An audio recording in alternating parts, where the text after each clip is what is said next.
पिछले हफ्ते अमेरिकी सेमीकंडक्टर कंपनी ब्रॉडकॉम की तरफ से कमाई के अनुमान में की गई कटौती के बाद दुनिया भर में आर्टिफिशियल इंटेलिजेंस कंपनियों के शेयरों में भारी गिरावट देखी जा रही है। अकेले ब्रॉडकॉम का शेयर 20% से ज़्यादा घट चुका है। इसके अलावा Nvidia, Microsoft, alphabet, Apple, Amazon और मेटा के शेयरों में भी भारी गिरावट आई है। सर, एआई स्टॉक में गिरावट क्यों है? वैल्यूएशन का जोखिम कैसा है और मार्केट में क्या संकेत मिल रहे हैं? देखिए, पिछले सप्ताह हम लोगों ने जब एआई पे बात की थी तो हमने आपको कंसंट्रेशन रिस्क की तरफ इशारा किया था और कहा था कि कैसे जो टॉप 10 स्टॉक हैं, जो एआई लिंक मेगा स्टॉक हैं, जो 1/3 मार्केट कैप संभाल रहे हैं बाजार की, जो 1100 स्टॉक्स का यूनिवर्स है, उसमें एनवीडिया 12% का हिस्सा रखे हुए है। ये अपने आप में एक चिंताजनक परिस्थिति है और बाजार में इतने वैल्यूएशन, इस तरीके का कंसंट्रेशन हमेशा जोखिम की वजह बनता है। ब्रॉडकॉम के नतीजों में कुछ ऐसा नहीं था जो आपको ये बताए कि एआई टूट रहा है या खत्म हो रहा है। ब्रॉडकॉम ने अपने आकलन को $100 बिलियन रखा, उसे बढ़ाया नहीं। बाजार को लगता है कि हर आकलन में कंपनियां अपने रेवेन्यू के टारगेट्स बढ़ा दें, सिर्फ यही हुआ। बाकी उसने अपने प्रॉफिट के गाइडेंस भी वहीं रखे, इसके बाद भी बाजार में 15% गिर गया। माहौल चूंकि थोड़ा वैल्यूएशन के लेवल पर काफ़ी ऊंचा था, इस बीच में ईरान का युद्ध, ब्याज दरें बढ़ने की संभावना, डॉलर में मजबूती, कई सारे ऐसे फैक्टर्स थे जिन्होंने इस पके हुए बाजार को, जहां कीमतें काफ़ी ऊपर जा चुकी थी, तेज गिरावट की तरफ पुश किया। हालांकि कुछ ऐसा बड़ा नहीं हुआ अगर आप खबरों के हिसाब से देखें, घटनाक्रम के हिसाब से देखें, जो इतना तेज क्रैश आने की संभावना बनती। तो बाजार का अपना वजन था, उस बाजार से ही उस वजन को ही हल्का करने की कोशिश की गई। कई दुनिया में बाकी सारी जगह जिससे खबरें जो हमने आपको एनवीडिया और बाकी बताई, वो खबरें बाजार के लिए आमतौर पर पॉजिटिव हैं। तो एक बड़ी तेज़ी के बाद एक करेक्शन बनता दिखाई दे रहा है। सर, कंपनियों के रेवेन्यूज़ क्या बता रहे हैं? आगे का रुख क्या नज़र आ रहा है? नस्डेक को अगर आप ध्यान से देखें तो 26 टाइम्स की फॉरवर्ड अर्निंग के ऊपर कंपनियां बैठी हुई हैं और 17% के प्रीमियम पर हैं। बाजार को, एआई का बाजार दरअसल केवल लार्ज लैंग्वेज मॉडल का बाजार नहीं है। एआई में कुछ कंपनियां ऐसी हैं जो प्रॉफिट अर्न कर रही हैं, कुछ कंपनियां कैश बर्न कर रही हैं।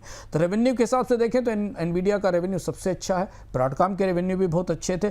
स्ट्रीट के प्रोजेक्शन में मान रहे हैं कि 2026 के अंत तक एनवीडिया का रेवेन्यू करीब $84 बिलियन के ऊपर निकल जाएगा और 50% की अर्निंग ग्रोथ एनवीडिया 2026 में डिलीवर करेगी। बाकी सेमीकंडक्टर कंपनियां ठीक परफॉर्म कर रही हैं। हाइपर स्केलर और क्राउड इन्फ्रा कंपनियों के अर्निंग ग्रोथ के अनुमान भी बढ़े हैं, करीब 26% की बढ़ोतरी दिखाई दे रही। तो जो इंफ्रा देने वाली कंपनियां हैं, जो कंप्यूट देने वाली कंपनियां हैं, उनकी भी तस्वीर उतनी खराब नहीं है। चुनौती जो उन कंपनियों में है जो कैश बर्न कर रही हैं, और इसमें लार्ज लैंग्वेज मॉडल हैं, इसमें ओपन एआई है जिसका ह्यूज कैश बर्न है, अल्फ़ाबेट का ह्यूज कैश बर्न है, वो कंपनियां हैं। तो ये बाजार अब 3 हिस्सों में है, लेकिन जब बाजार एक साथ देखता है तो उसको एक तरफ ओपन एआई का घाटा दिखता है और दूसरी तरफ एनवीडिया का मुनाफा दिखता है। तो सर, क्या ये केवल एक हेल्दी करेक्शन है या आपको लगता है कुछ बबल फूटने जैसी बात है?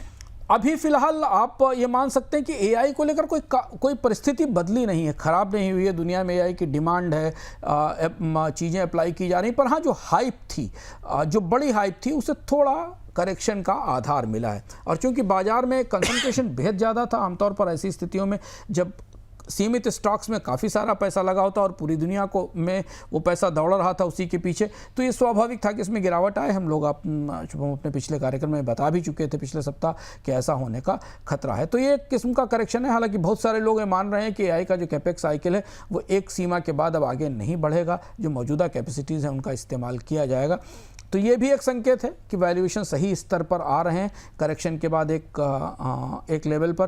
तो भारत के लिए सीधे तौर पर तो ये शायद असर नहीं करता, क्योंकि भारत में एआई कंपनियां नहीं हैं, पर परोक्ष रूप से भारतीय निवेशकों का निवेश ईटीएफ के जरिए, गिफ्ट सिटी फंड्स के जरिए इन स्टॉक्स में तो है और उनका एक ठीक ठाक निवेश है, तो उसका उनको नुकसान, इस गिरावट का नुकसान उन्हें उठाना पड़ेगा। भारतीय आईटी कंपनियां इसे और करीब से समझने की कोशिश कर रही हैं कि इसको लेकर क्या है, लेकिन इससे एआई की डिमांड खत्म होना है, एआई खत्म होना है, एआई की संभावनाएं सीमित होना, ऐसा कोई संकेत नहीं मिलता। ये वैल्यूएशन अर्निंग की कहानी है और ये बाजार में इससे पहले भी कई बार देखी गई है, जबकि कुछ स्टॉक्स के वैल्यूएशन अप्रत्याशित लेवल तक, ऊंचाई तक पहुंचा दिए जाते हैं।